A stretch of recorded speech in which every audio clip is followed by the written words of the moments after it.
Hello, this is a guy who likes fanfiction and is too lazy to read, so here is Time-Crossed Lovers in audio form. Check the description for the links to the author. Chapter 16, A Bittersweet Farewell. Dimitri woke up in the morning feeling pleasantly warm. The only issue was that his ability to move felt restricted. He cracked his eyes open and met Bylith's startled ones. Her head was on his chest, and he was holding her. One of his hands was resting on her waist, while the other was on her upper back. They must have moved in their sleep. Bylith blinked a few times, then scrambled off him, backing up until she hit one of the cave's walls. He was pleased to see that there was a pronounced blush on her face. She didn't seem disgusted or unhappy, just surprised. Dimitri could not blame her for such a reaction, in fact he was happy about it. After all, Bylith wouldn't get flustered for no reason. I should get going. Bylith was speedily checking the contents of her pack. The roads were probably affected by the storm, which might cause delays. Dimitri kept his eyes on her as he stood up. He stretched, then turned to the bedrolls. I'll secure these for us. They were identical, however the one she had been sleeping on still smelled like her. Would she notice if he gave her his?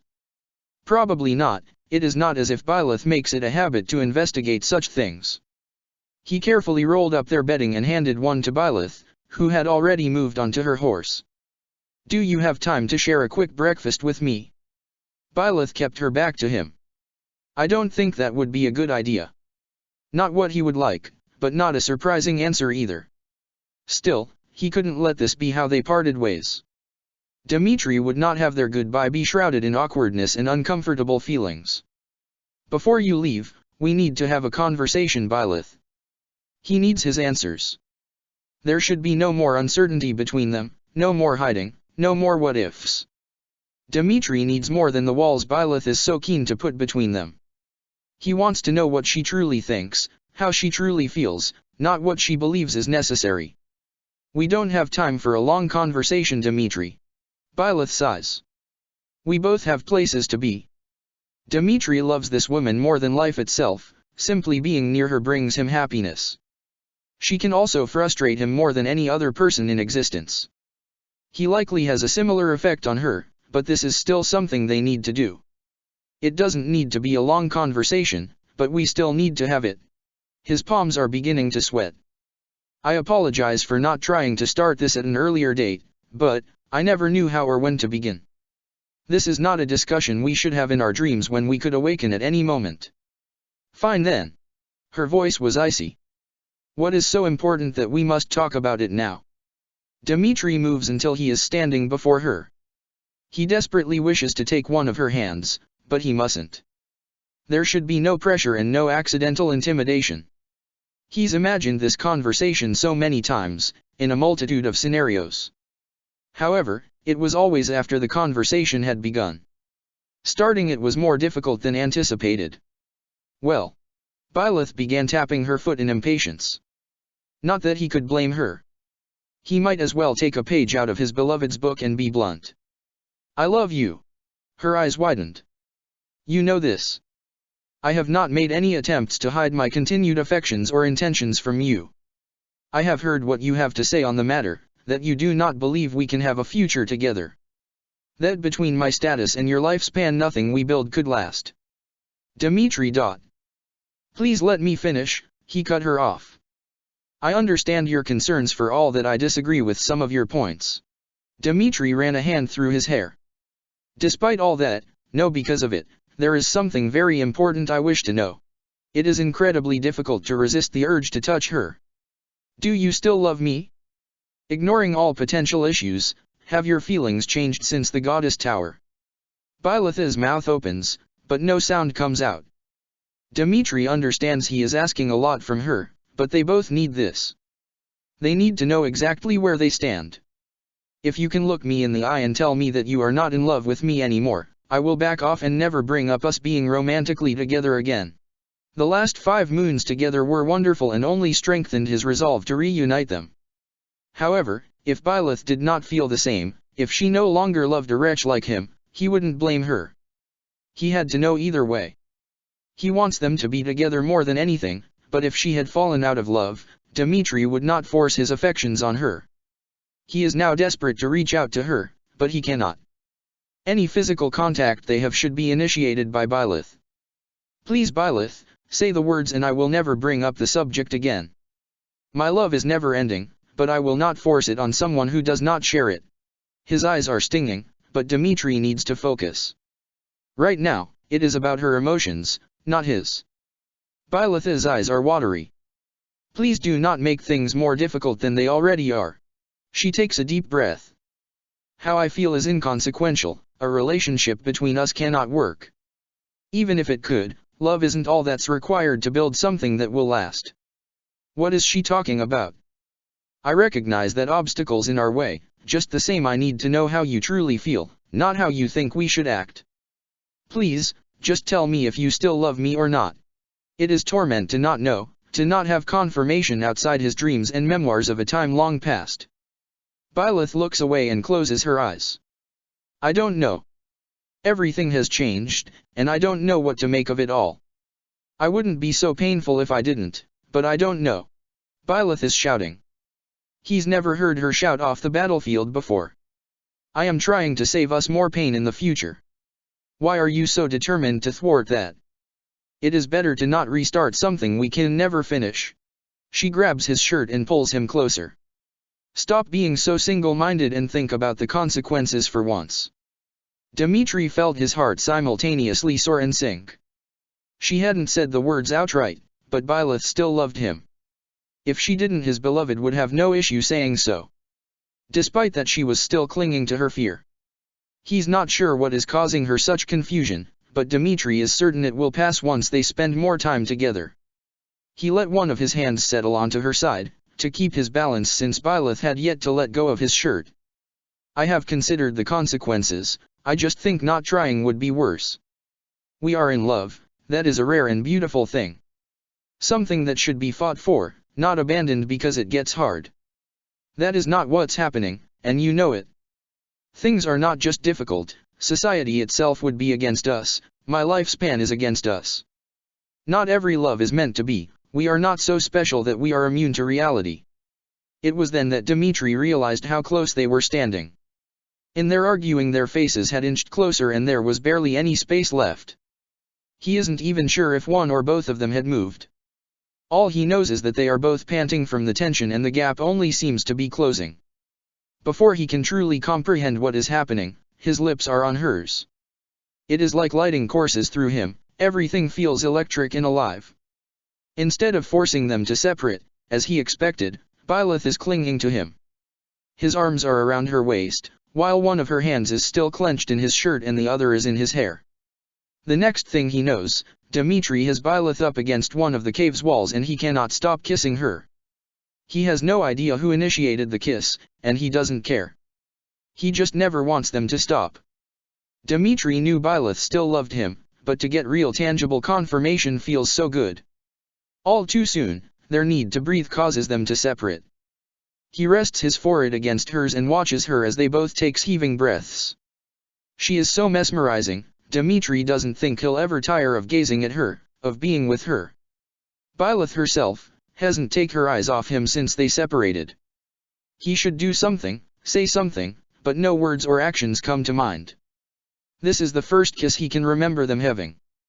That is an incredibly important thing, and all he can do is stare at her in adoration. She deserves more than that, yet nothing he can do or say would accurately convey how mesmerized he is by her. He truly is a pathetic wretch. He finally did something romantic with the love of his life, and all he can do is stare at her.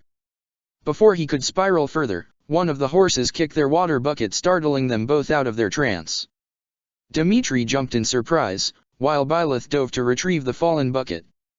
We should probably get going now. Byleth has made her face carefully blank again. It seems she's always defaulting to that with him. I understand, we both still have to travel some distance after all. They cannot dally here. He knows that. He wishes they could though. Byleth turns back to her horse. I'll send information when I can. Why is it that he can never think of an adequate argument for them to have just a little more time together? Dimitri knows he's being selfish, he just can't seem to help it. They both have places to be and people who are worried about them. He literally ran off, without warning to his friends and subordinates. He feels a little bad about that, but he should feel terrible. He's caused all sorts of trouble for everyone, yet all Dmitri can think about is holding Byleth. If he's lucky, maybe she'll even allow him the honor of kissing her again. Dmitri knew their impending separation would not be easy, but now he is worried about the fallout of their actions. What if that mesmerizing, wonderful, electrifying kiss causes her to pull further away? Dmitri is not fool enough to believe that one kiss will change Byleth's mind. She is not so easily swayed as that. He wouldn't respect her half as much if she was. Dmitri is more worried that she might try to push him away more now. He slowly makes his way over to the horses so he can get his own things ready. Hopefully the roads won't be too affected by the storm. Dmitri can see Byleth shrug out of the corner of his eyes. The silence seems to stretch on forever. They prepared most of their things last night. At this point they are just fidgeting with their packs. It at least appears as though she's as reluctant to leave as he is. Dmitri takes comfort from that. Byleth. He waits until she looks at him before he continues. Thank you for being honest with me. I know I haven't been making things easy for you. It's just I've been so frustrated. He reaches for her hand but pauses before making physical contact. It is only after she nods that he places her hand above his heart. I love you, and the idea that you no longer want to be with me hurts. You've put so many walls between us, and while I realize that you have very good reasons to do so. Dmitri can feel Byleth's pulse pick up from where his fingers are on her wrist. The path we'd have to walk to stay together would be full of challenges, and I admittedly do not have a set plan yet, but we've been through so much. The previous war, the death of her father, his time in the darkness, even this do-over of their lives. I can't fathom why you seem so okay with giving up without even trying. Because things are not that simple. Loving each other isn't enough to overcome all the obstacles in our way. You keep saying you understand, but do you really? Her eyes bore into his. Do you truly comprehend the chasm between us? How different we are. Yes, what I'm currently doing is painful, but won't us struggling in vain hurt more? She can't really think their chances are that low. Can she? Have you even considered the possibility that we might not even last as a couple? There is no right choice here. I'm just trying to do what I think is best, and all you can do is tell me that I'm wrong, that we'll succeed if we try. Byleth shook her head. That's not how life works. Trying doesn't guarantee anything. You are chasing an ideal that likely doesn't exist. Optimism is all well and good, but I fear you are letting it blind you. Was he? Dmitri brought a hand to her face and gently stroked her cheek. I thank you for being so open with me. You have given me a great deal to consider. Dmitri let his hand drop and released hers as well. I will think about your words with the utmost care and come back to you with the answers you seek. Maybe it was a good thing he initiated this conversation right before they departed. It would not have been good to spend their dwindling time together in awkwardness. I think it's time that we go. He didn't want to leave her side, but the longer they waited, the harder it would be. Byleth led her horse back to the trail. I recommend that you keep using the rattier armor we got for you. Your regular armor would still be too noticeable.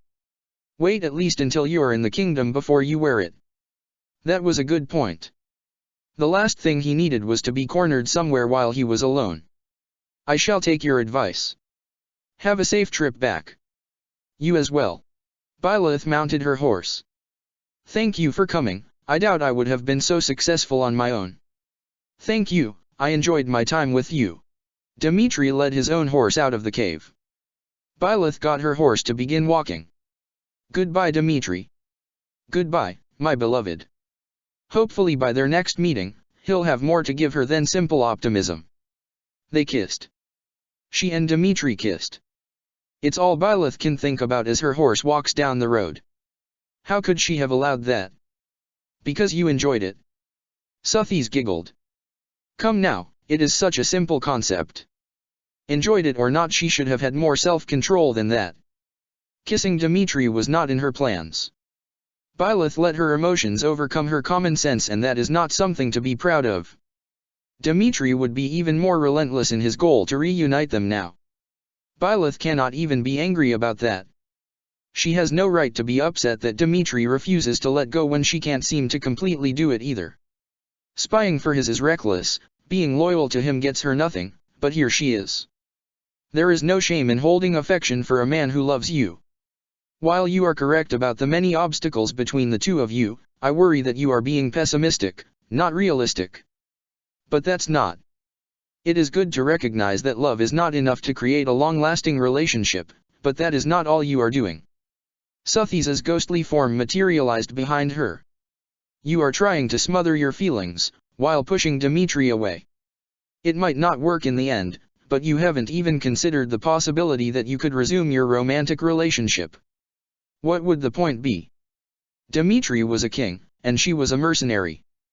Things are already painful, why would she want to invite more of that? Because love is worth fighting for. Yes, the boy isn't being the smartest about everything and he is ignoring very real problems, but you are not much better. Now her friend sounded annoyed. You are a tactician, Byleth, yet you are only entertaining one eventuality. Byleth had no response for that. I want you to be happy, Byleth. Sometimes to obtain happiness one must fight for it. Why are you so okay with letting potential joy being ripped away from you? Because I don't know what to do and it's terrifying. No one is around, so speaking should be fine. I'm supposed to know things, to make plans, but this? I don't know what to do about this. I could ask Dmitri to run away with me, but he would hate himself for abandoning his people. Realistically, we cannot have an official or public relationship, so that's out too. There's just no winning. I'm also worried that Dmitri is in love with an idealized version of me in his memoirs.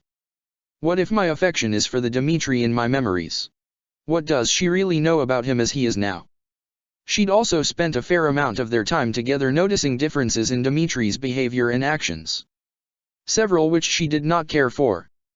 I am not adept at recognizing or expressing feelings, but I cannot confidently say what I feel is love anymore. Byleth had been honest with Dmitri, she really doesn't know. She doesn't dislike him as a person, and she still finds him attractive, but that does not necessarily mean she loves him. People grow and change, it is the natural way of things, but that also means well-matched couples will not always remain as such. We've spent no real time together until this trip since we got in this mess, and I spent most of that time trying to keep things professional between us while being on guard around him. What happens if everything works out, we get married and extend Dmitri's life, only to find out how incompatible we really are now? Neither of them are the people they were when Dmitri proposed. Suthisa's presence at her back was comforting as they leaned against each other. Then you take things slow. Allow the two of you to get reacquainted away from the war, away from the battlefield in general, and see what happens. Maybe, but Byleth isn't so certain. If she gives an inch, Dmitri will want a mile. She isn't certain how much of that she can take. You'll never know if you don't try. Let me give you one last thing to consider. Byleth stops the horse and gives the goddess her full attention. Suthis smiles. While you are correct that trying and failing will cause great amounts of pain, would not always wondering if you could have succeeded, coupled with the strife of missing the boy, hurt more? That thought hadn't occurred to Byleth. Things were so much simpler before she met the house leaders in Remire. Byleth hadn't needed to care about anyone but her father, but now. She just honestly isn't sure that pursuing whatever she and Dmitri share is worth it. Is what she feels for Dmitri still love? Her emotions, for all her trouble identifying and expressing them, feel different. What if she has fallen out of love? Dmitri said he would back off if that was the case, but would he really? He is more likely to try to win her back and do whatever that entails. Byleth just doesn't know. She doesn't know what the right path to take is. She doesn't know if she's even still in love with Dmitri anymore. There is so much she doesn't know. Chapter 17, Cease of Communications. Ever since she returned to the Imperial Army's camp, Byleth has been hearing disconcerting rumors about the Empire. Duke Agir is running things, but no one is happy with how he's doing so. He is a very inept ruler. The core issue is that, if the rumors are true, he believes himself to be the savior of Adrestia or some such nonsense. Byleth has found that usually the people who do the most damage are the ones who think their actions are helpful. Duke Agir has no redeeming qualities as far as she can tell. He seems content to let the Empire's citizens die in droves, while he sits in comfort, commanding the army to move from place to place. Clearly his son was the much better man. People are coming up with all sorts of reasons why Edelgard is not in charge anymore. Some say the Emperor is ill or injured, others that she is being held captive. There are also rumors of a partnership between the kingdom and alliance. Byleth cannot help but wonder what scheme Claude is running. The last time she saw him, he'd basically given the alliance to Dimitri, he'd then reportedly left Fodlan altogether. By the time she and the others had stormed Shamhala he hadn't made a reappearance. She hopes Dimitri is being careful. What truly bothers Byleth is that no one has seen Hubert or Ferdinand in a while. It's like they both disappeared, and she cannot help but worry. Hubert would not let anything happen to Edelgard, while Ferdinand was completely devoted to his people. Neither of them would just leave on their own. Dimitri is dreaming of being in his bed back at the castle in Fhirdiad. He knows he's at his army's encampment, so a dream is the only explanation. He must be more tired than he thought if he's dreaming of sleeping. He cracks an eye open to take in his surroundings and notices something. The room is slightly different than how he remembers leaving it. He can see items that he does not recognize. A bookshelf in the corner, a sword leaning against the wall, a cloak hanging near the door that he doesn't believe he owns. What's going on? Dimitri is about to get up when he feels something shift next to him. In confusion he looks at the other side of his bed. There is someone else in bed with him. The person is completely covered by the blankets and Dimitri cannot see any part of them. What was going on? Why was he dreaming of sleeping next to someone? The figure moves again. Go back to sleep, it's too early to be awake. That's Byleth's voice. Byleth is in his bed. Why is Byleth in his bed? He can't remember them ever doing this. Is he just having a normal dream about her? Why would he dream about this? Wait, Byleth said she could remember more than he does. Maybe this is one of her memories? Dimitri grabs hold of the blanket. There's only one way to find out. He pulls the blanket off her and freezes. Shit, it's cold. Byleth tries to yank the blanket back from him. Why would you do that? Dimitri isn't quite paying attention to what she's saying though. Byleth is in a short nightgown and his mind cannot get past that. Dimitri. She tilts her head to the side. Are you okay?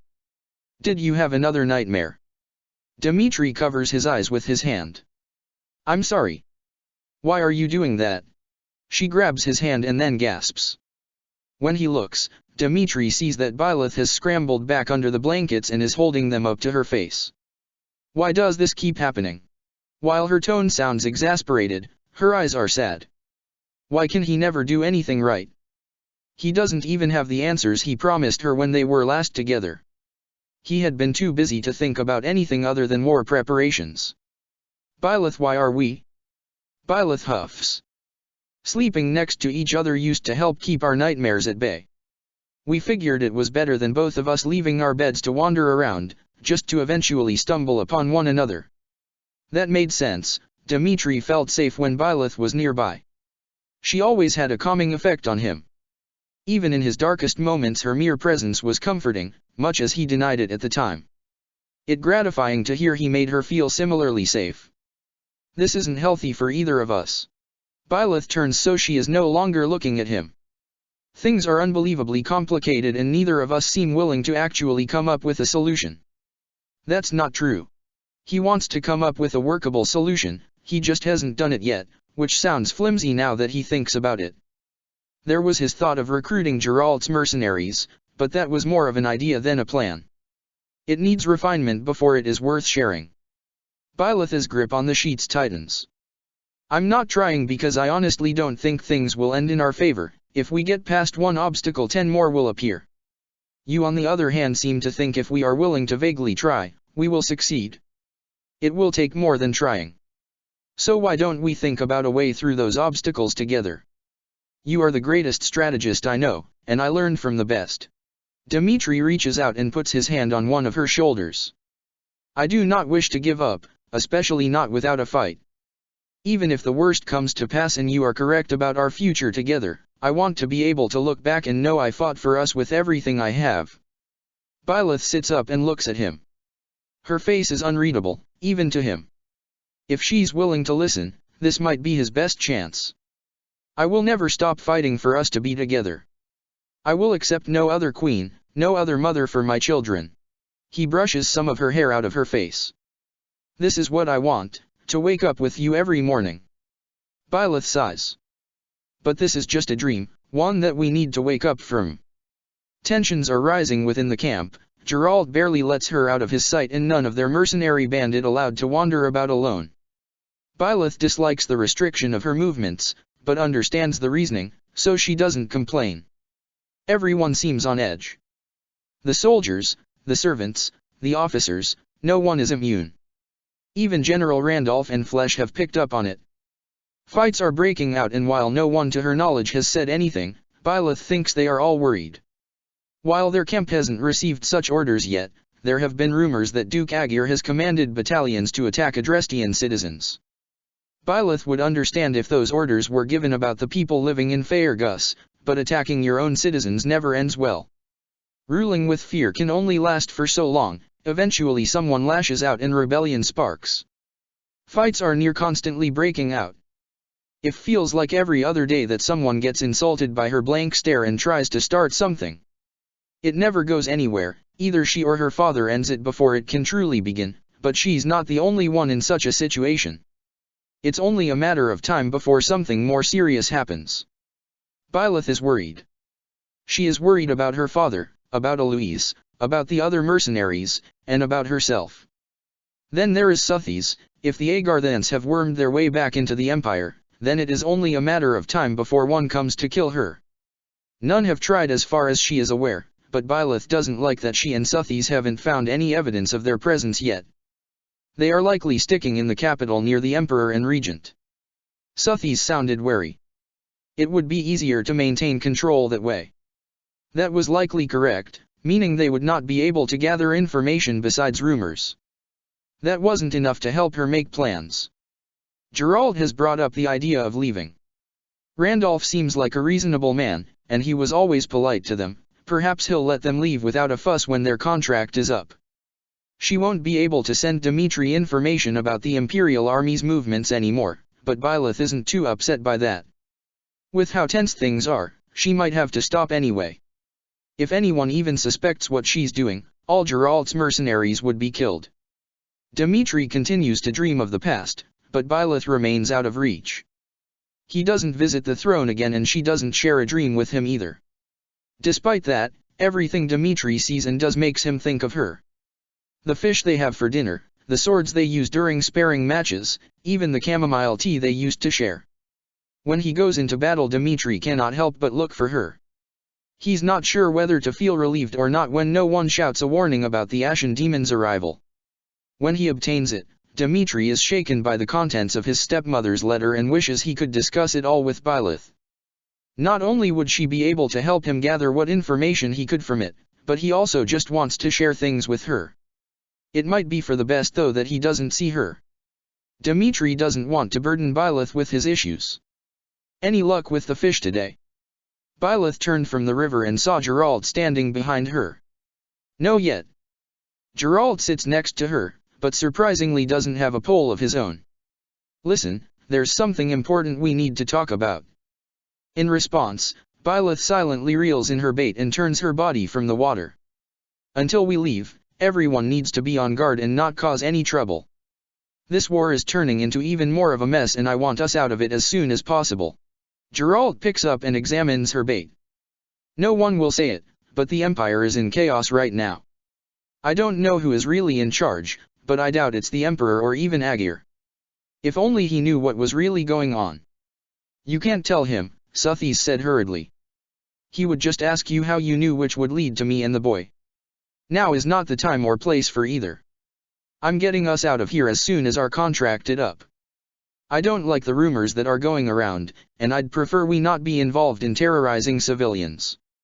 Will leaving cause any problems? Her father put the bait down and patted her shoulder. You let me worry about that. Why does he never tell her anything? It's like he wants her to be naive. He is just trying to protect you. Flawed as his methods may be, he is doing what he thinks will keep you safe. Fear of Rhea and the church finding her does not justify keeping her ignorant of how things work in Fodlan. There is one more thing. Geralt looks at the river. I know you like to sneak off every now and then, I won't ask you what you've been doing, but from now on I need you to stop. No more letters for Dimitri then. I don't mind you leaving to blow off steam or to get some alone time, but there are eyes constantly on us now. For the time being, stay at the camp and keep your head down. He ruffled her hair. As soon as we can, we'll leave and then all of us can relax. She'll probably have to stop fishing too. A shame. How else was she going to get enough food to feel full? All right, I will do as you ask, Geralt. Is that all you can think about? Suthisa's voice is pure exasperation. You are such a glutton. Thanks, kid. Geralt stands up. Then let's head back. When they invade the southwestern Loken territory, Dimitri sees Monica again. He must restrain himself at the sight of her. Monica is not Kroina in disguise. While she is an enemy, this is not the person who killed Geralt. She has never hurt his beloved, that was someone who replaced her. He will keep an eye out for the witch Kroina. He got his revenge against Cornelia, Byleth deserves to get her own revenge, even if what she'd be getting retribution for was undone. Maybe then she would honor him with a smile. After what feels like ages, Dimitri finally dreams of the throne again. When he realizes where he is, Byleth is standing before him, instead of her usual place at the foot of the stairs. Also, unlike usual, her gaze is not wavering from his. I will not be able to send any more reports. With the way things are going in the Empire, I cannot trust them to reach you at this time. Byleth shakes her head. Duke Aegir is cracking down on everything and the troops are agitated. The other mercenaries and I can barely do anything without attracting attention. Byleth clenches her fists. Geralt is worried that fights are going to break out soon and he is looking for a way to get us out. No one seems to be happy with how the Empire's regent is running things. The news doesn't exactly make Dimitri happy, but he understands. That is fine. Your safety comes first. Byleth turns to look at a sleeping Suthis on the throne. How had he not noticed that before? General Randolph has hired Geralt's mercenaries to assist him, so when the Kingdom Army next attacks, I will be there. That means he'll get to see Byleth again, and maybe if his army wins the battle, Dimitri might be able to hire a new mercenary band to work for him. His beloved doesn't need to know about that just yet though. However, the general's name causes him to pause. Dimitri feels like he's heard it somewhere before. Why does the general's name sound so familiar? Byleth suddenly looks uncomfortable. Do you remember that first major battle we had after I woke up and we made Garreg Mach our base of operations? That was when he was still being horrible to everyone. Yes. It is not a time he looks back on fondly. General Randolph is the same general you threatened to torture after the battle ended. The one I stabbed. Dimitri remembers that. He had been furious and told her he would use her and the others until the flesh fell from their bones. He truly was a vile creature back then. Not that he's much better now. Byleth shifted from foot to foot. His sister is also the girl we took in, the one who stabbed you after the battle at Gronder Field. The one who killed Rodrigue while trying to assassinate him. Dimitri is taking her news much better than Byleth expected him to. She's not complaining, but she thought he'd find some way to fight her on this. Though, now she's worried he's going to have some kind of relapse with so many reminders of a darker time about to be staring him in the face. Are you going to be okay, if you see them again? Dimitri smiled at her. I will be fine, thank you for the warning. Why is he so calm about all this? That's not like Dimitri. What could he be planning? I will just have to keep an eye out for them on the battlefield, maybe make sure someone else deals with them. His smile has not diminished. That would probably be the smartest idea. Dimitri took a few steps closer to her. Perhaps I will be preoccupied with fighting another opponent. Byleth shakes her head. Don't get ahead of yourself. Are you saying you would prefer not to face me in combat, beloved? Dimitri's smile grew. Really? You don't even know where the battlefield will be, or which area of it I will be deployed in. She had to actively try not to flinch at the use of the term of endearment. Dimitri's smile turned into a smirk. She kinda wanted to hit him now. I'm sure you won't be too difficult to locate. I'll just have to follow the screams of terror in unconscious bodies. It's said how true that actually is. Then you best prepare yourself, Your Majesty. I will not hold back just because you are a king. Before she could react, Dimitri took one of her hands and kissed the back of it. I would never ask you to. Byleth was annoyed when she woke up. That conversation could have gone better. I thought it was entertaining, Suthis said with a chuckle. What do you know? You slept though most of it. Suthis just liked mocking her, like the little gremlin she is. True, but I find it amusing that despite the cold front you've been putting up, Dimitri's almost all you think about. Byleth could feel herself blushing. That is not true. Then why are we here? Being part of the Empire is dangerous for us. The Agarthans have seeped their way into its very pores, we've known that from the start. We are here, at least in part to gather information for the boy. If not for that you would likely already have talked with your father about leaving. Byleth groaned. Suthis laughed. Even your father has noticed the change in your behavior. He might be giving you the talk soon. Byleth's eyes widened for a moment, before she realized how ridiculous the idea actually was. I doubt it, my father has never really been one to do things like that. He's always left her to figure those kinds of things out on her own. My behavior isn't really that noticeable, is it? Only to those who know you as well as I do. In my eyes you are practically mooning over him. Byleth is probably safe then. I have been doing no such thing. The very idea is preposterous. Suthis ignores her words. It would be best to watch out though. The boy is planning something, he was much too pleased with himself at the end. His smile did give that away. I'm inclined to agree. We'll just have to keep our wits about us. Whatever Dimitri was planning, she'd have to find a way to deal with it. Chapter 18, Army Recruitment. Dimitri does his best to avoid General Randolph and his younger sister when their forces engage in battle. He is very grateful that Byleth warned him of their presence. If he sees either of them in person, Dimitri has no idea how he will react. He is also thankful that with some maneuvering, he managed to steer clear of ambushes Geralt's mercenaries had set up. So far, he is assisting his forces in taking out the Adrestian soldiers. There are a lot of them. Your Majesty, are you well? Didu is running up to him, taking enemy soldiers out with his axe. Dimitri casually takes out two warlocks with his lance. I am fine, my friend, you need not worry.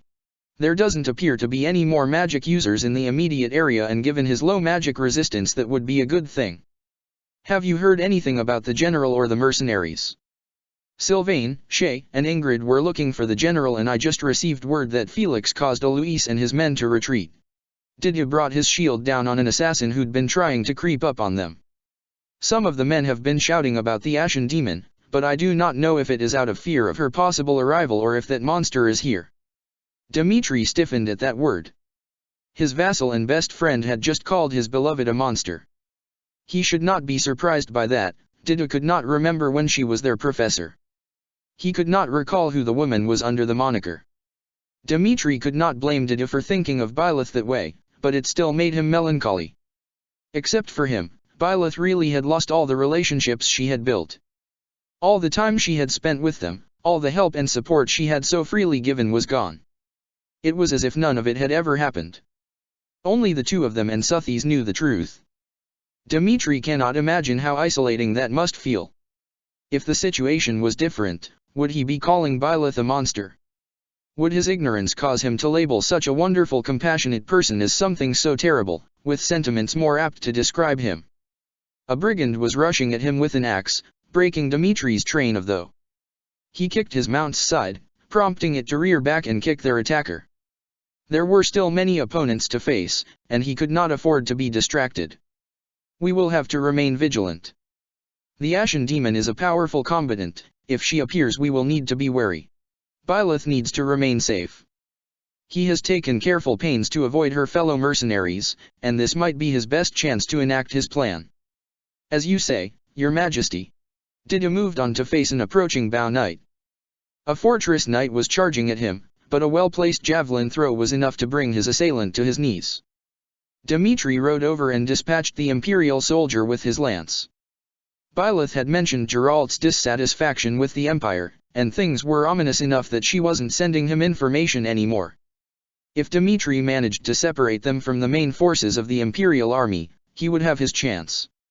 He just needed to frame everything as a business proposal. Hopefully none of his friends would object to his hiring Geralt's mercenaries. They were highly skilled after all, and Shay, who he was most worried about, seemed less interested in revenge as the days went by. His biggest obstacle might be Byleth. She was smart, so much smarter than him.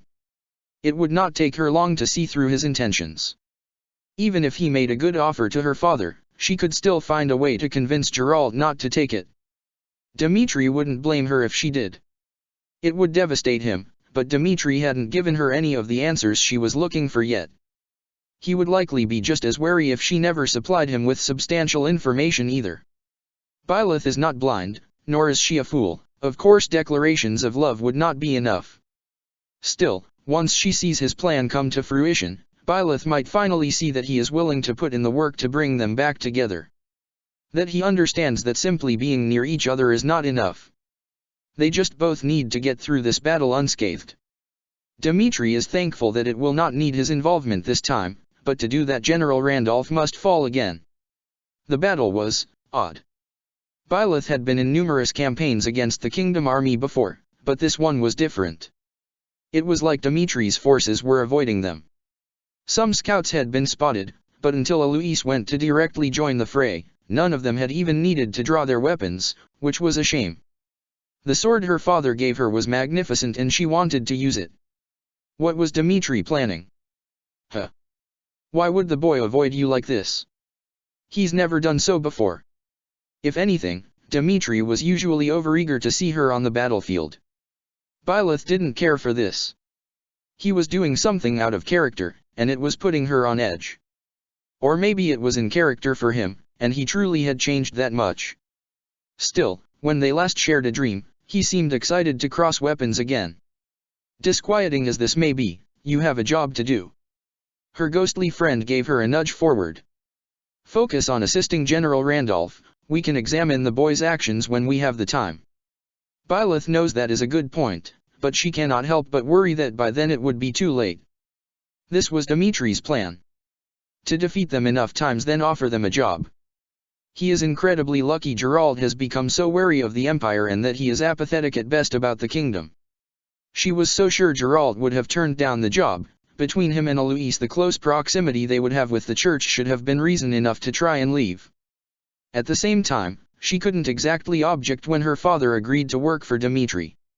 No one knew about their relationship. The Ashen Demon would have no reason to refuse the coin of the King of Faerghus if the Blade Breaker didn't. Dmitri seemed taken aback when her father said he wanted to stay away from the church. He was going to question her about that soon enough. But she couldn't worry about that now. Byleth was walking to the Kingdom Army's current base of operations. Her former students were shooting curious glances at her, some being more subtle than others. How was she supposed to interact with them now? Byleth knew versions of them, and still remembered a number of secrets, while they had no knowledge of her. Shay, who had wandered off for a minute, seemed surprisingly jovial, and Dmitri was all smiles. He hadn't been looking at her, or attempted to speak with her, but she knew he was proud of himself. Despite her protests and arguments, he'd gotten exactly what he'd been asking of her since they'd seen each other in Duscar. Byleth kind of wanted to smack him. As annoying as this circumstance may be, at least we are safer now. No more worrying about the Agarthans storming into camp and ordering our capture. That was true. Just keep your guard up for a little while and monitor how to speak to everyone you used to know. It would only draw suspicion if you appeared too knowledgeable about their personal lives. This was likely to be a painful experience, but Byleth would bear it as she always did.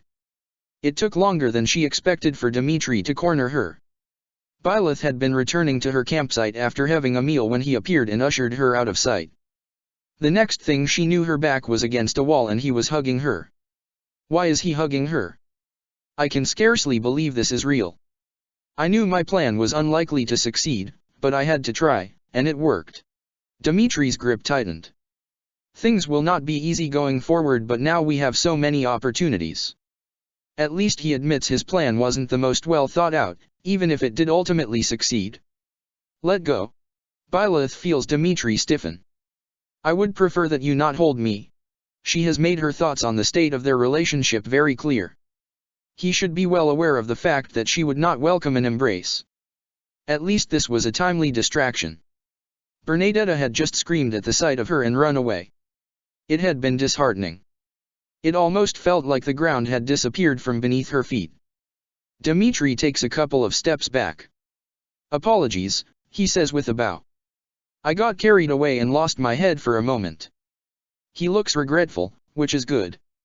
Byleth doesn't want Dimitri thinking he can touch her whenever the mood strikes him. Which would probably be all the time. It doesn't take long for him to look ecstatic again.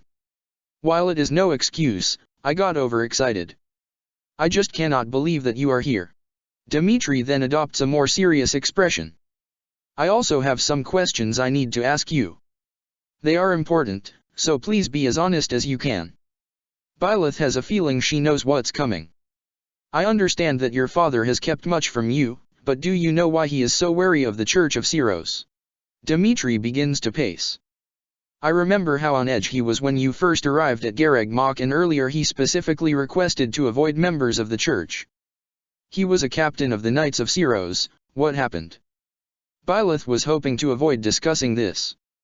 It was such a complicated story, and she doesn't even know all of it. Still, it was a reasonable question to ask. I suppose I happened. If not for her, Geralt's life would have been very different. Dimitri looked confused. What do you mean? How could it possibly be because of you? I don't know the full story. I've gotten pieces of it from Geralt over the last couple of years, but most of what I know comes from his journal. After everything that happened, before it was all I had left of him besides my mother's ring.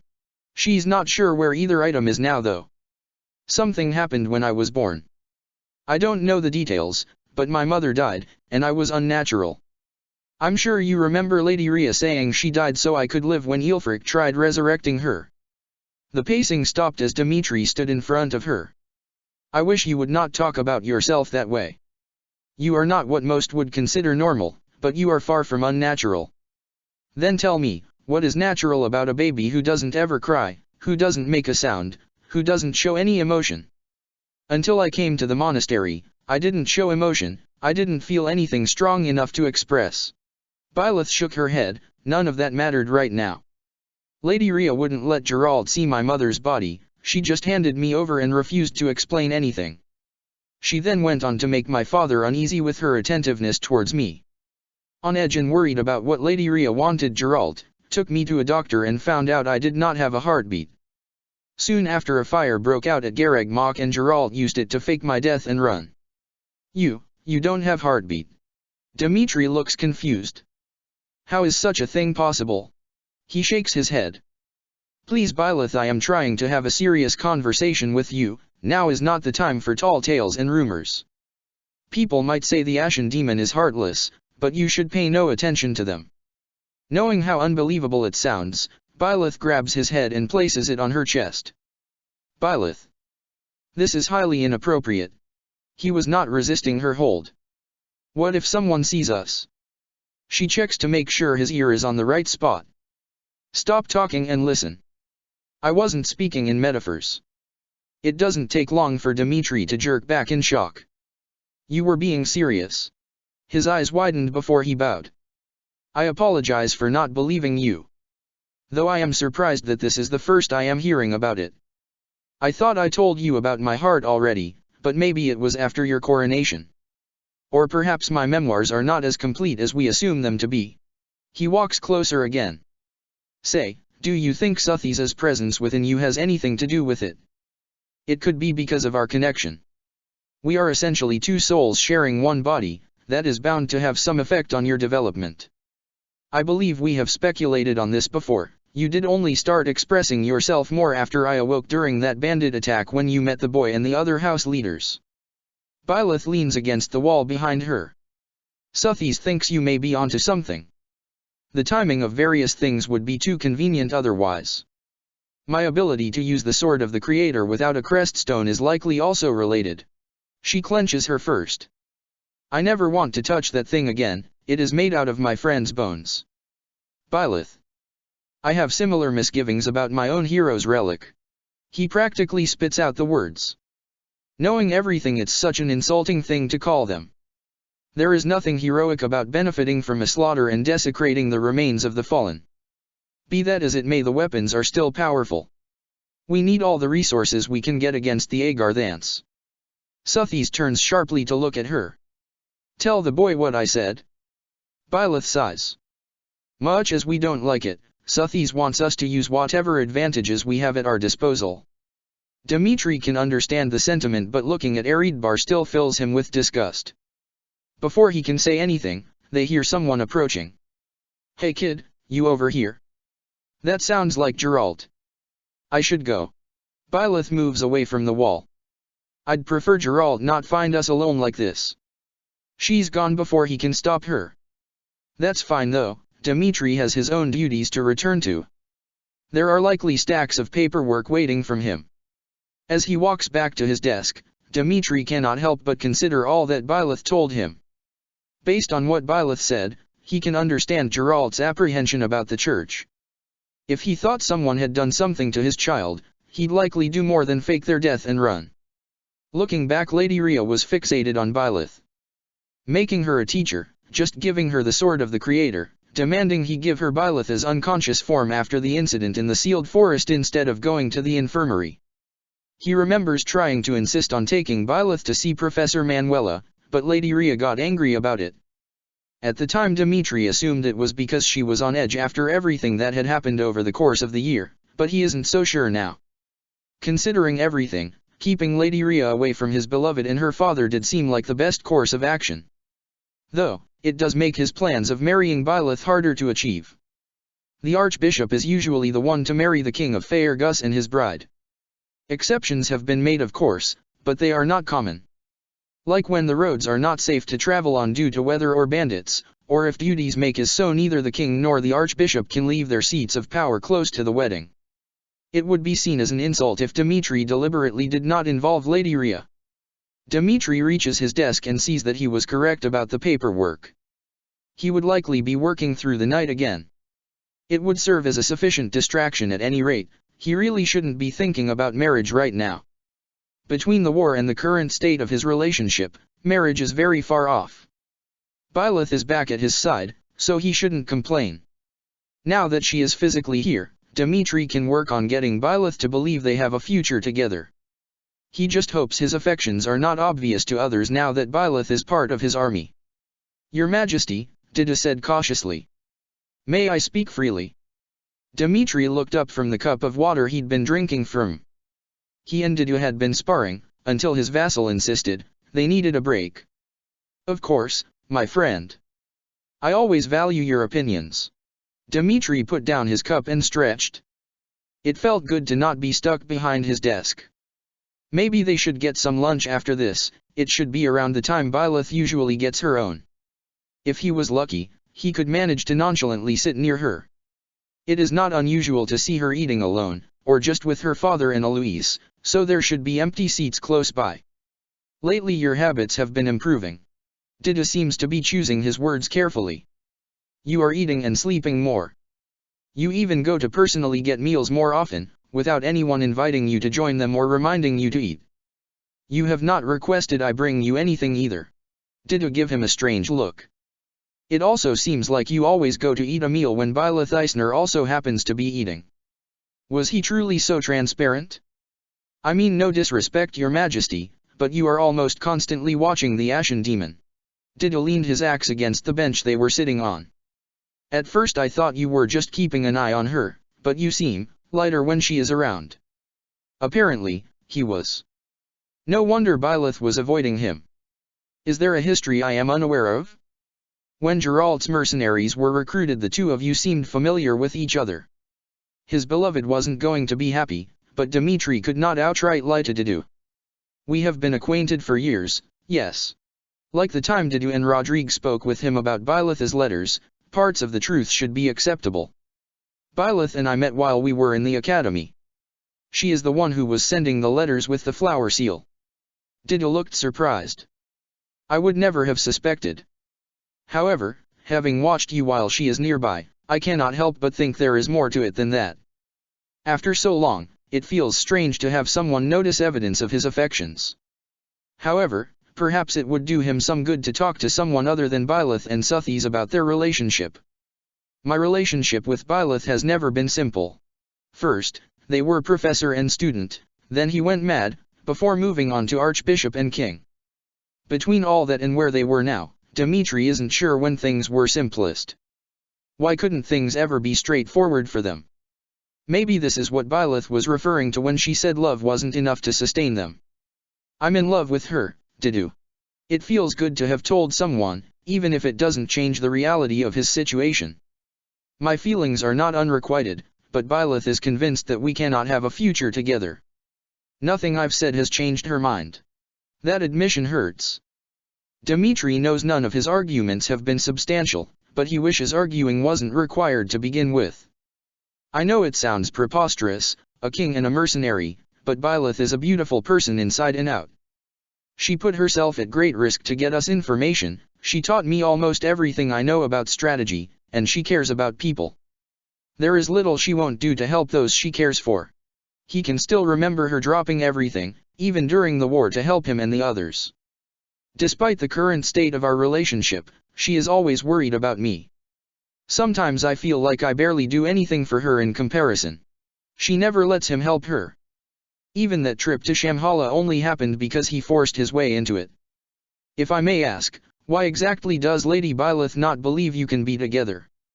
A fair question. There are a number of reasons, but the most prominent is our stations in life. Byleth believes her status as a low-born mercenary will prevent us from becoming something substantial. She wasn't entirely wrong in her assessment, which doesn't make him feel any better about it. Given our long separation, Byleth is also worried that our compatibility is not what it once was, but I do not think we have changed that much. Dimitri shook his head. She is the best tactician I know. I am certain if she put her mind to it, we could come up with a strategy to get around it all so we can eventually get married, but she refuses. Unfortunately, Byleth thinks trying will only invite more pain. Didu was silent for a moment before speaking again. If you are worried about making progress, have you considered trying to form a bond with Captain Geralt? By doing so in public it might show Lady Byleth that the gap between you isn't as large as she thinks. Didu picks up his axe and stands. Family is important, and if you want to marry Lady Byleth, having your potential future father-in-law like you would not be a bad thing. Dimitri hadn't considered that. Would such a thing work? Would Byleth be distressed by him interacting with her father? It is only a suggestion, Your Majesty. Please disregard my words if you'd prefer. Didu shifted his axe in his hands. If you would like, we could get back to sparring. Dimitri stood and picked up his lance. I would enjoy that.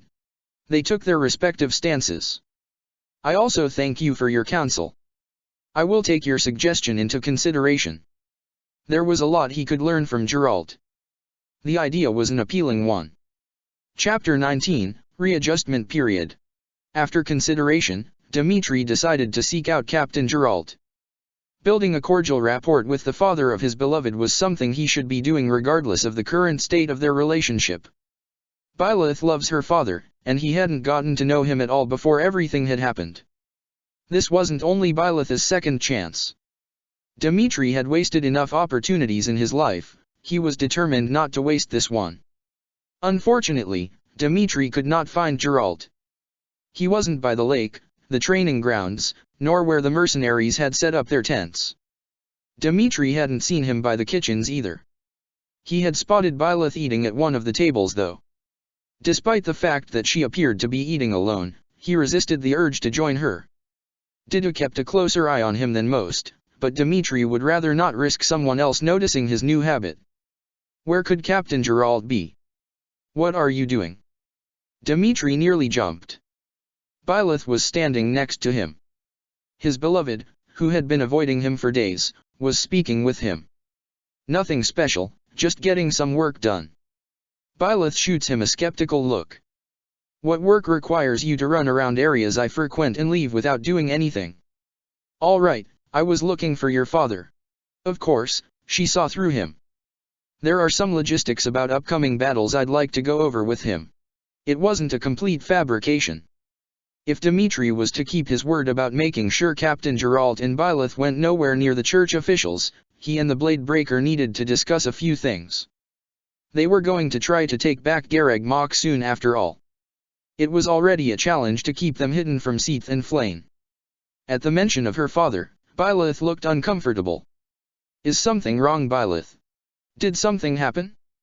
Geralt went on a mission with Catherine, Shamir, Eloise, and Gustav. Eloise was rather excited since they were all current or former Knights of Syros. Byleth's hand was gripping her sword's hilt. Her knuckles were turning white. Now that she mentioned it, he was told something about that, but he hadn't realized Geralt and Eloise were involved as well. I apologize, Byleth, but I do not see what the issue is. Your father is one of the most formidable holy knights I've seen in combat. They are going after what remains of Cornelia's cohorts, meaning they are likely facing Agarthance. Byleth sighs. I know it must seem overly paranoid, but I cannot help but think of Cronia. You said you saw her while you were still at the officers' academy. What if Geralt runs into her? Dimitri rests a hand on her shoulder. I don't think it's overly paranoid at all. In your place I'd likely have the same fear. Maybe she would feel better if she were distracted. If you would like, we could spar. Getting some exercise in might take your mind off things. I suppose. Byleth turned to walk towards the training area. Dimitri rushed to catch up. Perhaps afterwards we could find something to eat. We'll see. Byleth enjoyed sparring. She liked sharpening her skills, and the world always made a little more sense when she had a blade in her hand. Going to spar with a competent training partner like Dimitri should have been a pleasant experience. Felix and Ingrid were already there. The two were locked in a heated match, but Ingrid spared a moment to call a greeting to Dimitri. When they finished and Byleth and Dimitri were about to engage in their own spar, both Ingrid and Felix cast her suspicious looks. Ingrid looked close to glaring at her, and Felix, while he never looked friendly, had a harsher expression than she was used to. Is something the matter, Byleth? Dimitri must have noticed her hesitation. It's nothing. Byleth ended up having dinner with Dimitri. She needed the distraction, and he seemed so excited about the idea. At least the food was good. Byleth didn't even know what words to use to describe her new situation. After so long, she was with the people she cared about again. The ones she spent a war protecting, but they are not all here, and they are not the same people. Suthies, Dimitri, and herself are the only ones who remember how things used to be. It's rather painful. She keeps turning, expecting Felix to approach her to demand a spar, Ash to excitedly bringing her some new food to try, or Ignatz wanting to show her his newest painting. They are here and they don't know her. What's worse is that Byleth no longer knows them. It is isolating. The people she cared about are gone and she will never see them again. Most of her former students are wary of her, and many of those she once saw every day are simply not here. Byleth can feel the absence of Caspar and Ferdinand. She couldn't even get close to them during her time in the Imperial Army. What will happen to them now? Ferdinand was still missing, and Caspar, he would never stand down or abandon his father. She also remembers catching faint glimpses of Manuela and Hanneman, but she didn't dare get too close. Manuela was a very perceptive woman, and if Hanneman even suspected Byleth had a crest, he'd want to investigate. So much has been lost, and it feels like she is the only one who has noticed. Things were likely easier for Dimitri. He was with the other Blue Lions during the years that brought about all this change, and even after he came back to his senses, Dimitri hadn't fostered many close friendships with the other students. They were amicable, but nothing that was especially close. Byleth has Suthies and Geralt back, so she really shouldn't complain, but it still hurts to have all she has lost staring her in the face every day. Sometimes Byleth wishes she was still with the Adrestian army. It was very dangerous, but in many ways it was easier. She's also worried about her father. Geralt was going to be facing Agarthance. He could be battling them right now. What if Croina is there? Byleth knows she killed him with a cheap shot before, a method that is unlikely to work without her disguise, but Geralt is not invincible. Mercenaries court death and anything could happen on the battlefield. His previous death sent her on a downward spiral that cost her Sothies. If it happens again. Then there's Dimitri. Byleth has been listening to rumors around the camp. The king used to spend all his time working. Be it paperwork, sparring, running drills, going to strategy meetings, or something else. He did not take leisure time and would often neglect sleeping and eating. This news did not surprise Byleth. She wasn't happy about it, but he acted much the same before. Though back then he called it repentance for his horrid behavior. That doesn't seem to be the case now. He was out and about a lot more as far as she could tell. Half the time when she was getting food, he was close by. Byleth is also reasonably certain that with some frequency, she's seen him somewhere in the background when she and her father are training. Maybe someone will catch on to his infatuation and tell him that a mercenary cannot become his queen. If he hears that fact from someone else, it might be more impactful. He certainly hadn't listened to her when she said it. She looks across the table at Dimitri. He grabbed their food for them but doesn't seem enthused by the meal. Though Byleth supposes if she couldn't taste it, she wouldn't be all that excited either. Byleth. Dimitri's gentle voice breaks through her thoughts. There has been something on my mind lately, in relation to a conversation we had before. He looks at the tables surrounding them before leaning closer. We were discussing things that would potentially need to be done should Faerghus win the war and any remaining battles after that. He was likely referring to Shamhala. Most of it was in reference to the divide between nobility and the common folk, but there were other obstacles and challenges that we brought up.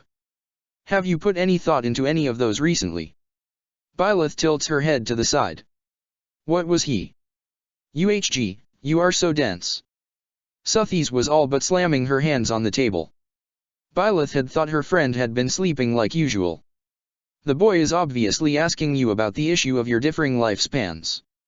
The divide between nobility and common folk is referencing how being a king and a mercenary makes having a real relationship difficult, while the other challenge you've cited as the reason the two of you cannot be a couple is that you will outlive him by a wide margin. Oh. That makes sense. Of course, it does. I am not a dense fool like you. Rude. I have not put any further thought into those matters, Your Majesty. He flinches at his title. Why would he even try to bring up such things here? Making his question was simple enough, but how could she have masked her answer, should she have had one? Dimitri looks disappointed. I see, if you do think about it, and have the time of course, I would love to continue our discussion. There he goes, smiling again. We'll see. Byleth goes to take another bit of her food and realizes her plate is empty. When did that happen? Her simple answer causes his face to fall for a moment, but he masks it quickly. Byleth feels a little bad about making Dimitri feel sad, but at the same time she is not here to cater to his emotions. She will not pretend to be happy and content when she isn't. Dimitri has gotten what he asked for, so he shouldn't complain that it wasn't what he wanted from her. She is in his camp as part of the kingdom army, however, he probably hadn't even considered the consequences. Consequences that she now has to deal with. Byleth truthfully just wants this day to be over and to crawl into her tent and not leave it until her father returns. If she's going to feel so isolated, Byleth would prefer to only have Sothies for company. Perhaps you should spend some time away from the camp. Sothies' voice was calming. Being around everything is only serving to agitate you further. That honestly sounds really nice right now. Byleth gathers up her plate and gets up from the table. I'm going to go for a walk. Hopefully Dimitri will leave her be now. She appreciates his attempts to distract her, but they are not working. Oh, just give me a moment and I will accompany you. Dimitri took the plate from her hands and went to put it away along with his, a bounce in his step. She did not wait for him to come back. Unfortunately, Dimitri was fast. She'd barely taken 3 steps out of the designated eating area when he was at her side again. His persistence was both annoying and impressive. He was smiling at her as if she hadn't been trying to ditch him. So, where would you like to go? Hey boar, where have you been? Byleth turned and saw Felix standing before them, glaring at Dimitri. We need to get things ready for tomorrow's strategy meeting, and no one's been able to find you. Dmitri had the decency to look embarrassed. Sorry Felix, I've been walking around the camp making sure everything is in order. With Dmitri sufficiently preoccupied, Byleth made her exit. Hopefully, he wouldn't find her again. Byleth eventually found herself in the woods near the camp, sitting against a tree. She was close enough that she could get back quickly in an emergency, but far enough to give her some privacy. It's okay to be upset, Byleth. There is no shame in admitting something is causing you emotional pain. She shouldn't be here. Byleth should have found a way to avoid being recruited into the Kingdom Army. Which was probably why Dmitri had neglected to tell her of his plan. Byleth cannot leave though. Her mercenary band is here, and as far as everyone else knows, she has no reason to want to find work elsewhere. The war will not last forever, nor will you be expected to stay employed by the boy for the rest of it. Maybe. They sit in silence for a little while, before Suthies speaks up again. I'm not sure if this will make you feel better or not, but I have considered what to do if you decide to lengthen the boy's lifespan to match yours. That caught Byleth's attention. Why had Suthies been thinking about that? It was an interesting conundrum, and it is not as if I have a lot to do while I follow you around all day. Suthies laughs. Sleeping is well and good, but even I can't sleep all the time. I'm sorry, I didn't realize you were so bored. She should really ask Suthies what she wants to do more often. It's fine, I usually thoroughly enjoy watching you move through life, but back to my point. When Nabateans were more plentiful, there was a mating ritual they used that we might be able to alter for our purposes. It involved blood sharing. However, Nabateans all had what people now refer to as major crests. If they chose to do the mating ritual with a human, they simply gave their intended mate their crest. A thought struck Byleth. You know, minor crests, like Dimitri's, are more commonplace now. Maybe that is because the bloodlines are thinning. It might be that crests will eventually disappear from the population altogether. That is possible, Suthies said thoughtfully. Still, if we managed to evolve the boy's crest into a major one, you could do the mating ritual with him and claim him as your mate. That would tie your lives together, which should allow him to live as long as you do. I suppose it is something to think about. I won't demand that you tell the boy, but please do not automatically throw out the idea. Is there even a way to make Dimitri's minor crest into a major one? Byleth sighs. Even if there is, that doesn't mean doing it would be a good idea. I'm not sure if such a thing is possible or not, but then again many would say our relationship is impossible. Just don't discount the idea before discarding it. Byleth nodded. I will keep that in mind. Byleth stands up and stretches. We should probably head back now. Geralt and the others should be returning soon. After Dmitri got away from Felix, he couldn't find Byleth anywhere. Dejectedly he went to prepare for the strategy meeting, then returned to his quarters to write more plans in his notebook. He hadn't thought of any new reforms, but Byleth and her actions were plaguing his thoughts. He'd hoped them being physically near each other again would bring about some change. This wasn't like when they traveled together. Currently things were more like the last war they fought in together. They participated in battles, had more permanent lodgings, and other people they could trust were present. He hoped Byleth would be happy with her new situation. Even if the two of them didn't agree on the state of their relationship, she was at least safer in his army. While it was admittedly difficult to tell how his beloved was feeling given her lack of facial expressions, Dmitri considered himself adept at reading her. Byleth was not happy. In fact, she seemed to get more melancholy as the days went by. Today she was worried about her father, but what about yesterday and the day before? What of tomorrow? Dmitri doesn't know what he is doing wrong. Sparring and eating with Byleth today had been wonderful for him, but she seemed to get more distant as time went on. She didn't even speak while she ate. When eating, Byleth normally gobbles down any food in front of her, but today she'd eaten slowly and distractedly. As he climbs into bed, Dmitri cannot help but wonder why Byleth seemed so downcast all the time. You are a fool. For the first time since Dmitri recruited Geralt's mercenaries, he found himself in the throne room.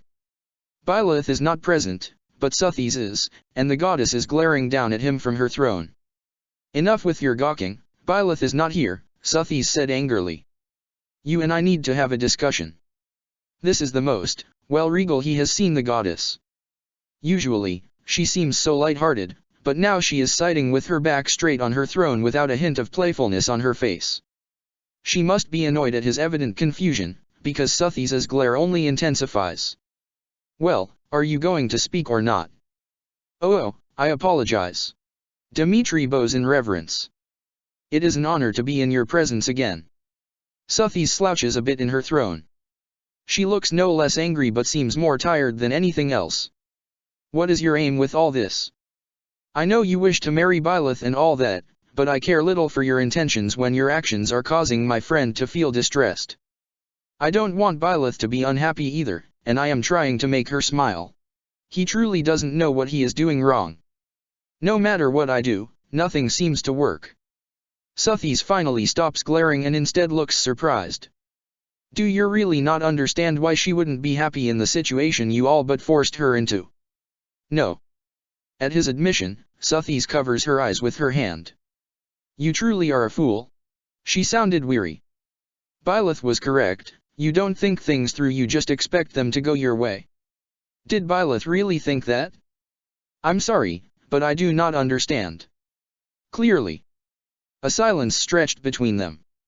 It was an uncomfortable silence and Dmitri desperately wanted to end it, but he fears saying the wrong thing would earn him more ire from the already upset goddess. Suthis deflates in her throne. I do not wish to be angry with you, but I love Byleth. She is my dearest friend, and while I know you care about her too, I find your lack for foresight frustrating.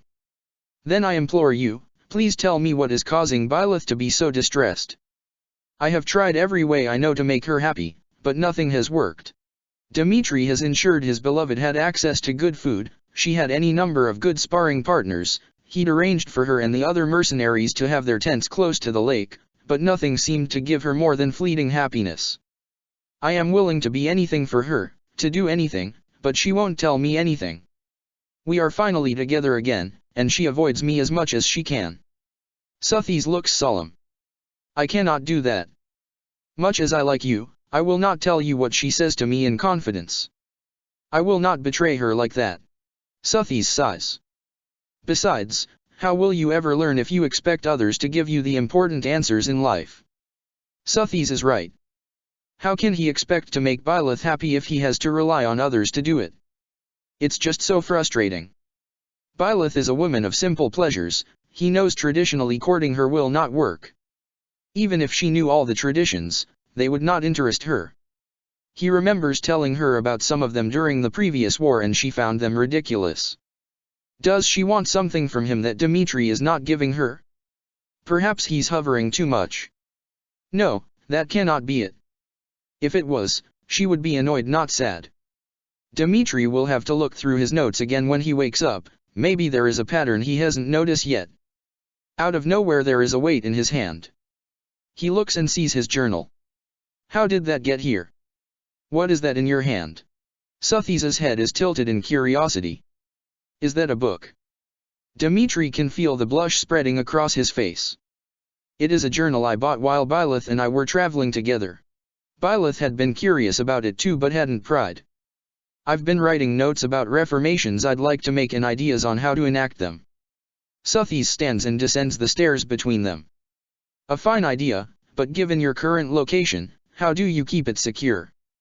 I won't interfere and ask what you are planning, goddess, or not. I've no say in how things are currently done, but I will admit to being interested. Dmitri felt relieved, Suthis had calmed down. Most of the reforms are rather simple. I'd like to improve the lives of the common people, through avenues such as education and medical care. There are also aspects of the way Faergus views marriage that I'd like to change. Many of my friends have suffered because of their crests and I'd like to improve things for them and those who come after. Too many struggled as a result of marriage, be it because of status, crests, or something else. As for your first question, I have a hiding place. It is not the most secure, but it is the best I can do given the circumstances. There are not many places he can hide it without being seen. Suthis offers her hand. Please give it to me for a moment. Worry not, I shall not open it. Dmitri confusedly does as he was asked and watches as Suthi's free hand is surrounded by light. She places that hand on the cover of his journal, then hands it back. Here, do not say I've never done anything for you. He inspects the book, but nothing looks amiss. I have enchanted your journal. Anyone other than you who reads it will see information on weapons maintenance or edible plants. Suthis goes back to her throne. Useful information, that would not make anyone suspicious. Dmitri bows. Thank you, I am very grateful for your thoughtful gift. Now he did not need to worry about anyone reading his notes. Thank me by ceasing to make Byleth troubled. After everything she has been through, Byleth deserves to be happy, whatever that may mean to her. Dmitri was determined to do so. Byleth deserved every happiness there was and he would work tirelessly to give it to her. Chapter 20, Fishing Lesson. Luck seems to be with Dmitri as he finds Gerald fishing at the lake near the encampment. Byleth wasn't nearby, nor were Alois or the other mercenaries. After his discussion with Suthis, he was determined to make things right with Byleth. Since he still, shamefully, did not know the specifics of what was causing her distress, he wanted to start by being on good terms with her father. Asking Byleth what was wrong would likely only cause more of a rift between them. Suthis had to point out how unhappy his beloved was to his disgracefully oblivious self and had not been pleased with him asking her. Dmitri needs to figure it out on his own. He could not observe Byleth any more closely than he already was though, so following his advice seemed like the best course of action to currently take. It did not take long for Gerald to notice his presence. Hello Your Majesty, was there something you needed? No, not at all. Dmitri walked to the edge of the water. I was walking by and became curious. I believe I've seen you, Alois, and your daughter fishing together often. Is it an activity you enjoy, or do you view it as a necessity? Byleth liked fishing for both the activity and the food it could provide, while Alois was so bad at it that he must like fishing for the enjoyment. Gerald looks thoughtfully out at the water. A bit of both, I suppose. It's a good way to relax and get your next meal. He looked over at Dmitri with a calculating gaze. Have you ever tried fishing? I have a spare pole if you'd like to join me. I fear that might not be a good idea. While I am intrigued by the activity, given my crest I would likely break the pole. His lack of control was very embarrassing. When engaging in new activities accidents are more likely to happen, and I have no desire to break your belongings.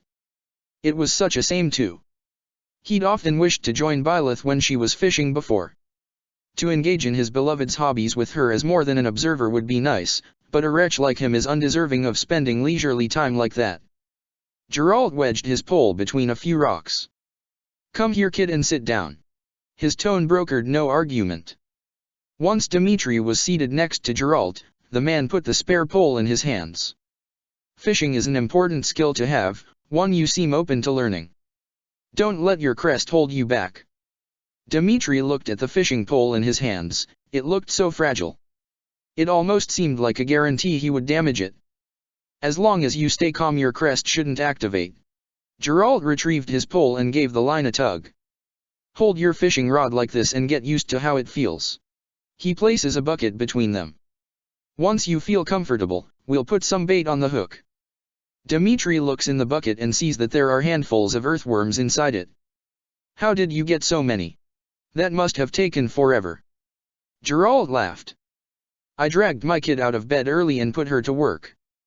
Dmitri nearly dropped the fishing rod. What? I needed the bait, why not have my kid get it for me? His voice was light. She didn't complain.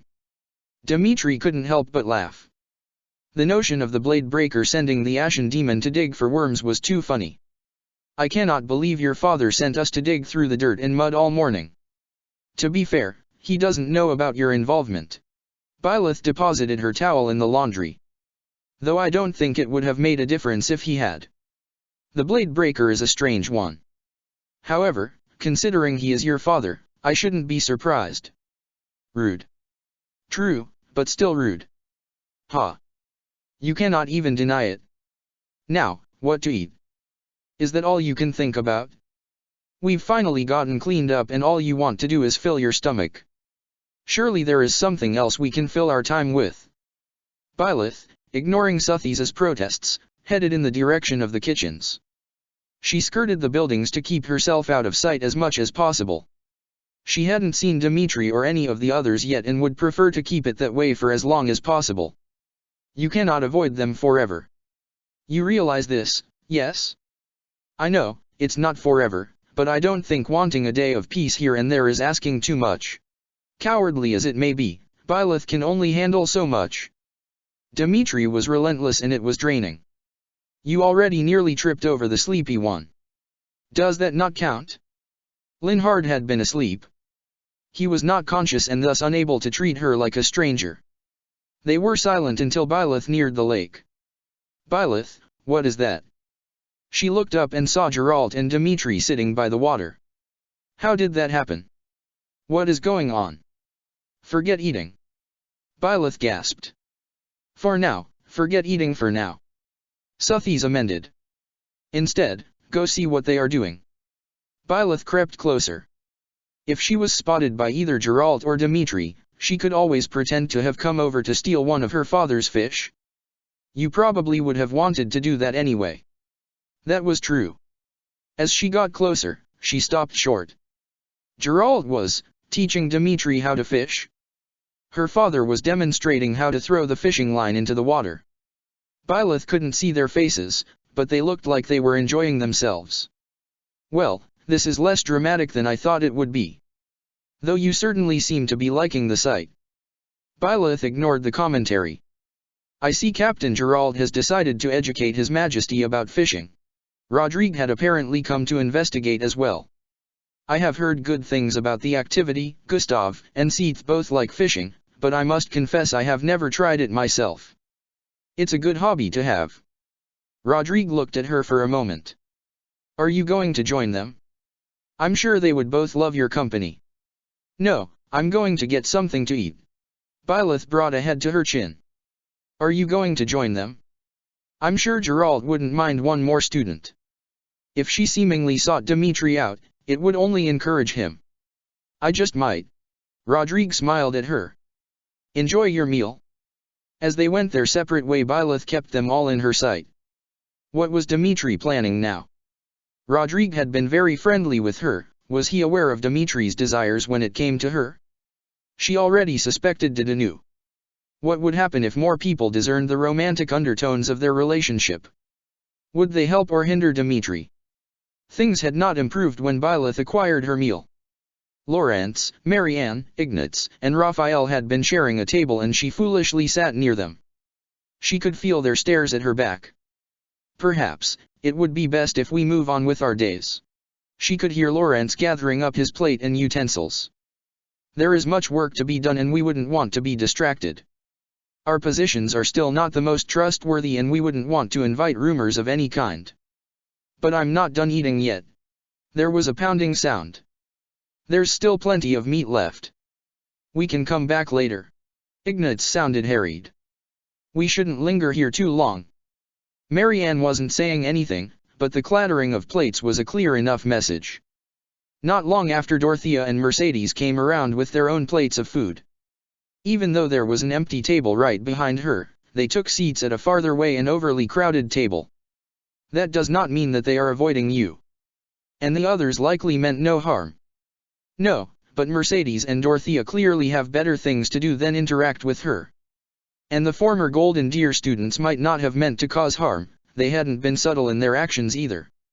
Maybe Byleth should take her meals and eat somewhere else from now on. Before Geralt's mercenaries had been recruited, the war seemed to drag on. Now, it felt like everything was happening in rapid succession. After all their planning and fighting, it was finally time to take back the monastery. They just had to wait a few days to ensure they were properly supplied. Dimitri almost wishes it had taken longer to get to this point. He had been enjoying himself lately. While he was learning how to fish with Geralt, Rodrigue had joined them and was also given instructions on the basics of fishing, though not without Geralt getting a promise of alcohol from Dimitri's father figure. Dimitri had gone back to the lake almost every day since. Geralt and Byleth were right, fishing was a relaxing activity. Improvement was slow, but noticeable. He also, surprisingly, had not broken a fishing rod yet, though he insisted on giving Geralt money for a new one as he believed it was a matter of when, not if that happened. Things only improved in Dimitri's eyes when Eloise caught on to the lessons and joined them. He was thrilled to see that Geralt also found the former knight's jokes hilarious. It was fun to spend time with them.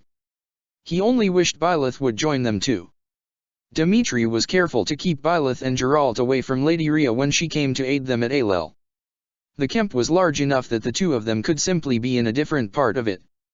Dimitri himself had mixed emotions about the Archbishop. She was a respected and important figure to the church in Faerghus, but at the same time she did something to his beloved when Byleth was born. Then Lady Rhea had put Geralt on edge enough that he literally faked his newborn's death and fled with her. Provided he was able to change Byleth's mind about their relationship, Dimitri would need to do something about Lady Rhea. He just hasn't figured out what yet. Another thing Dimitri had yet to figure out was the source of Byleth's continued melancholy. He had hoped it would lessen with time on its own. That she was just adjusting to her new environment, and not something he was or wasn't doing. He tried to include her in things. Group sparring matches, meals, even strategy meetings, but she was despondent at best when she did accept his invitations. Byleth was spending more and more time in solitude. Dimitri knew that with Suthies, his beloved was not truly alone, but it was still worrying. He'd seen Geralt's quiet concern and Eloise's boisterous fretting over her, so it wasn't just him. He wants his beloved to be happy. She deserves nothing less, but accomplishing that goal has proven to be unexpectedly difficult. Before everything had happened, it was effortless to please her. Simply spending time together was enough, but clearly things had changed. Furthermore, he suspected that her attempts to put distance between them was not just because of their respective positions. She hasn't brought that issue up to him in ages, so while he knows it is still a factor, he is certain it is not the only one. Things would be so much simpler if she would just tell him what the problem was and what he could do to fix it. He will do anything for her, all she need do is ask. He is a bore who doesn't deserve anything good in life, but she does. They are leaving for Ailel soon. The encampment is practically crawling with church officials, which makes it more difficult for Geralt, Eloise, and herself to go places. At least Byleth can put a hood on and become inconspicuous, but she promised her father to stay out of sight unless absolutely necessary. Staying out of sight suits her just fine. Interacting with everyone hasn't gotten easier with time. She had hoped it would, but the warmth between her and her former students was gone. She had tried to bridge the gap by accepting Dimitri's invitations to join them for various activities, but nothing truly changed. Even after her presence had become normal and she was trusted as an ally in battle, all their interactions felt distant. They saw her as an acquaintance and did not appear to have any desire to change that. She was all but a weapon to them, a common view for those who hired mercenaries, but as irrational as it was, it stung this time. Just this morning she had been in the laundry at the same time as Ash and Annette. They hadn't been outright rude but had made no effort to engage her in conversation and gave short answers to any questions she asked. Arguably, Dimitri was worse of all. He might not have even noticed it, but he was much more cold and calculating than he used to be. Before everything changed, she had always thought of him as a warm and kind person. Even when he had gone insane, she could still see those characteristics hidden beneath everything. While those traits were still a part of him, they had noticeably diminished. He wasn't the man she fell in love with anymore. The years had changed him, as it had changed the others. She barely knew this new Dimitri and, admittedly, hadn't made much effort to. Change was normal. Everyone is altered by their experiences. She was certainly different than she used to be. There was nothing wrong with Dimitri being different. It was just that he seemed ignorant to the changes both of them had gone through. It was disheartening to see him blindly pursue her when it seemed like he was chasing a memory and not who she is now. That also made her feel shitty, since she hadn't exactly let him get to know her again. It wasn't fair of her, but she didn't know what to do. Hopefully, the war would end soon. Once that happened, she could disappear and rest for a little while. Fodlan didn't need her anymore, and it would be nice to take a break. She could sort out her conflicting feelings when things were not so hectic. Fighting beside Byleth again as they battle their way through Ailel is thrilling. Between the two of them, they are decimating their opponents. Byleth had requested to avoid personally facing Caspar. As fighting him was inescapable, Dimitri has readily agreed. When separating everyone into smaller units and sending them out to fight, he ensured they would be together. Watching her taking down her opponents so quickly and efficiently was an amazing sight. It did not take long for his forces to find and kill Duke Agir. Ferdinand was a formidable fighter, so it was truly shocking to see how easily the Empire's regent had fallen in battle. Unfortunately, Edelgard was proving to be more difficult to find. Byleth suggested they search the surrounding area as the Emperor was likely right under their noses. Dimitri had readily agreed but was dejected when his beloved had gone off with Shay instead of remaining with him. He was searching with Dido. He wishes that she would just be more open to spending time together. I do not believe the situation is hopeless, Your Majesty. It was nice that Dido was so optimistic about the situation. Lady Byleth is a blunt and honest person. If she disliked you, I am sure she would simply say so. Dimitri laughed bitterly. She hasn't exactly said anything positive about me either. When they were returning from their journey to Shambhala, which seemed like it was ages ago, she couldn't say that she didn't love him. However, she hadn't said she loved him either. The chasm between them had only grown since. Lady Byleth is not unlike me and Lord Felix in demeanor. People like us often find it difficult to truly express ourselves. Dido placed a hand on his shoulder. Whatever the problem is, she probably doesn't know how to express it or doesn't feel comfortable doing so. Stoic as she may be, Dimitri has become adept at reading her. He shouldn't need her to spell out her grievances. I am sure if you give her space and make her feel comfortable, Lady Byleth will open up to you. Dido paused for a moment.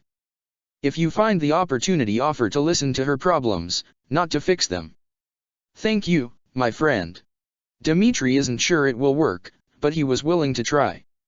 He was willing to try anything. I will take your advice into consideration. When word reaches Dimitri that Shay is trying to kill Byleth, it feels like everything freezes around him. He feels a moment of pure, paralyzing fear, before he jumps into action. He promised Shay that he would do what he must if his friend ever lost control like this. Dimitri would not hesitate to keep his remaining loved ones safe. Your Majesty. He looks up and sees Ingrid flying overhead. Shay and the Ashen Demon have been found. Finally. Where are they? He needs to get there immediately. That is complicated. Ingrid looks off into the distance. Every time we get near them, they warp to a new location. No. That would make saving his beloved much more difficult. Where are they now? Is Byleth hurt? Both of them appear to be unharmed, though the enemy is aiding Shay and the Ashen Demon is tiring. Ingrid points east of their position. They are currently that way, follow me, I will lead you to them. Hopefully, they will still be there by the time he arrived. Dimitri only caught a glimpse of Byleth and Shay before they warped away. He spent what felt like forever, rushing around the battlefield to catch up with them. Byleth, get out of the way. She immediately jumps to the side as he charges forward on his mount. A few well-placed blows with his lance knocked Shay out. Luckily, it seemed that his beloved had been whittling down Shay's defenses. He did not like how Shay was yelling about killing Byleth to get at the abomination inside her. Dimitri isn't sure how Shay knew about Suthies, or why he thought the goddess was an abomination, but he did not care for it and would have to deal with it later. With the immediate danger dealt with, he dismounted and rushed to Byleth's side. Are you okay? Did he hurt you? She didn't look injured, but that didn't mean much. He'd seen her break bones before, with nary a complaint. I am fine, Dimitri. She sheathed her blade. I am winded more than anything. Relief coursed through him. She was safe. Some kingdom soldiers arrive soon after to collect the unconscious Shay. Restrain him and lock him up, but do not hurt him further. I wish to get to the bottom of this before drastic measures are taken. He is furious that Shay attacked his beloved, but he wants to understand what is going on. The rest of you, he said referring to Dido, Ingrid, and the recently caught up Sylvain and Ash, keep looking for Edelgard. Dimitri, said Byleth quietly as they left, I don't think it was Shay who attacked me. At her questioning glance she continued. His voice was different, It felt like when Suthies took over my body when she first woke up. That had some unsettling implications. I will keep that in mind, thank you. Would you like to accompany the soldiers back to camp? He would feel better if she wasn't on the battlefield. I am sure a break would be welcome after such an ordeal. No, I am fine. I will stay on the battlefield a little longer. She seemed resolute in her decision. I would prefer to keep moving for now, and Suthies wishes to see what happens next. Who was he to disagree with both the goddess and his beloved? Let us go forward then. Dimitri couldn't really complain, he got to fight beside his beloved for a little longer. We still have an emperor to find and more soldiers to fight. Byleth nodded and they set off to catch up with the others. It doesn't take them long to find both Claude and Edelgard. The latter was acting oddly, but Byleth did not have time to dwell on that. Shay had woken up and escaped. Worst all, he was armed with a horrifically familiar spell.